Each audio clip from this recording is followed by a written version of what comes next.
Bonjour, messieurs, dames. Salam alaikum wa rahmatullahi ta'ala wa barakatuh. Je reviens toujours sur mes sujets qui me tiennent à cœur toujours et que je suis en train de développer mes réflexions vers cet axe, vers ce créneau de la parapsychologie, de la matière et de la psychologie humaine et sa compatibilité avec notre environnement naturel. Comme vous le savez, nous sommes un produit naturel, nous sommes soumis aux mêmes lois physiques et aux mêmes lois universelles, dynamiques et physiques et chimiques de cet univers. Donc je suis en train d'étudier avec beaucoup plus de profondeur dans mes investigations sur le sujet de la communication, la parapsychologie, la communication avec la matière inerte. Oui, la matière inerte, les objets, c'est-à-dire les objets qu'on peut communiquer.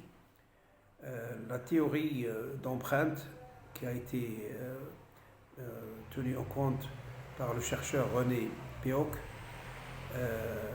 il a fait dans ce domaine des recherches, il est en train de faire beaucoup de progression dans ses recherches, donc dans la communication intuitive entre un être naturel humain ou un être animal avec un objet, un robot mécanique.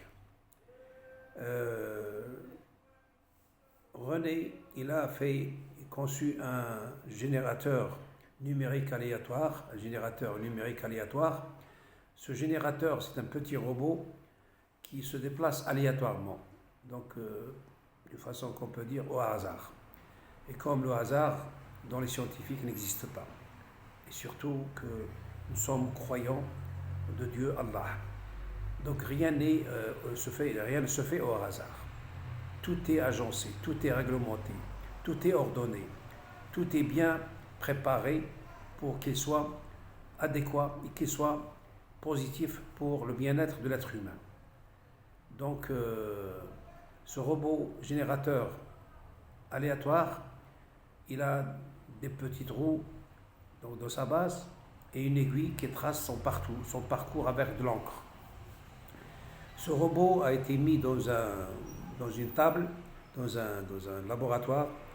Il se déplace aléatoirement sur un papier, sur un rouleau de papier, aléatoirement. Et il y a un poussin qui communique avec ce robot qu'il appelle comme si c'était sa mère, parce que l'expérience a démontré que le poussin a été mis à plusieurs reprises avec ce robot comme s'il était sa mère, comme si c'était une poule qu'il a pendue. Et le poussin a tissé une affection avec ce robot et commence un petit peu à communiquer avec ce robot. Et comme le robot se déplace aléatoirement dans toutes les directions, il a démontré qu'il peut se diriger vers la pelle du poussin, qui se trouve dans une petite cage à l'angle de la table. Le poussin appelle le robot. Le robot, à 2,5 fois, il se déplace vers ce coin-là où se trouve le poussin. Il a communiqué, le robot, et comme le robot est une matière inerte, et il est conçu techniquement par une cellule électronique qui enregistre, qui le fait un petit peu déplacer aléatoirement sans aucune programmation, le robot se dirige directement à chaque fois et il laisse des traces. Ces traces-là sont la preuve qu'il se déplace vers ce poussin. Donc, je reviens sur la psychologie de la chose. Et comme le bon Dieu nous a révélé dans le Coran, chaque chose se prosterne dans cette nature envers son Créateur. Oui, la prosternation, elle est obligatoire pour toute créature inerte, physique, chimique, naturelle, quelle qu'elle soit, dans cet cosmos, dans cet univers, se prosterne et se soumet à la volonté de Dieu. Il n'a pas dit il n'a pas dit une créature animale. Il a dit objet. Chaque objet se prosterne. Les électrons, les positons, les quasars, tout ça, donc de plus l'infini vers moins l'infini, dans cet univers. Tout se prosterne et tous sont soumis à la volonté de Dieu. Et c'est pour ça que Dieu peut commander dans son univers, dans ses créatures. Donc l'expérience a démontré que le poussin appelle le robot et le robot se déplace aléatoirement, pas aléatoirement, donc chaque chose est bien programmée, donc pour un objectif bien déterminé, que nous, en tant que chercheurs, décelons le secret de ces mystères. Oui, donc la communication intuitive, donc avec les objets, avec l'eau. L'eau, c'est une matière inerte, mais comme le bon Dieu nous a dit, nous avons fait de l'eau toute chose, toute créature vivante.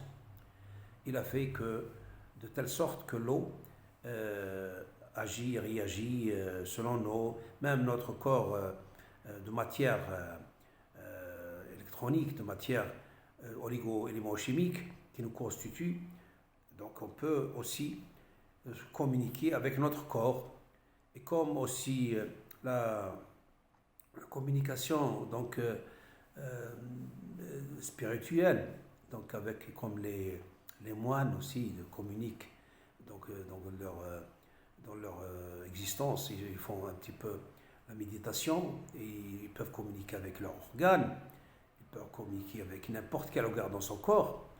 Oui, donc cette communication de l'esprit. Et comme l'esprit n'est pas bien éclairé, donc il provient de l'âme. L'intelligence provient de l'âme, la mémoire provient de l'âme. Et tout ça englobe en quelque sorte la personnalité de la créature, quelle qu'elle soit, inerte ou vivante. Donc je suis en train de faire une approche, parce que les expériences que je suis en train d'étudier sont déterminantes et elles peuvent nous prouver la philosophie que nous adoptons, nous les musulmans, donc dans cet univers, dans cette vie existentielle. La première vie existentielle, c'est la vie que nous vivons maintenant. Et ces expériences sont prouvées par des résultats positifs, des résultats qui confirment nos pensées, qui confirment notre philosophie de la parapsychomatière et la parapsychologie, donc de la matière. Donc les molécules, donc tout ça communique entre elles, ils communiquent entre elles, et par exemple NaCl, Na, le sodium, et Cl, le chlore, ils se joignent, ils sont compatibles les deux, positivement, donc négatif et positif, ils sont compatibles pour se joindre et former une seule molécule. Et cette compatibilité, elle est aussi valable pour les humains, pour les animaux, pour tout ça. Donc nous sommes toujours dans la loi de la nature, nous sommes soumis aux mêmes lois de la nature, la loi chimique NaCl et la loi humaine, nous sommes tous soumis aux mêmes lois de la nature. Voilà ce que je voulais un petit peu aborder ce sujet. Il sera étalé donc dans 3 vidéos, et essayez de me suivre. Il y aura un petit peu des explications convaincantes et logiques et cartésiennes sur ce que nous sommes en train de faire des recherches, et nous sommes un petit peu de faire la corrélation avec le Coran et la Sunna de Nabi sallallahu alayhi wa sallam, Muhammad sallallahu alayhi wa sallam, pour aboutir aux mêmes résultats escomptés par les chercheurs occidentaux et les chercheurs musulmans. Voilà ce que je voulais un petit peu vous apporter sur cette vidéo. Et merci, à la prochaine fois, Inch'Allah.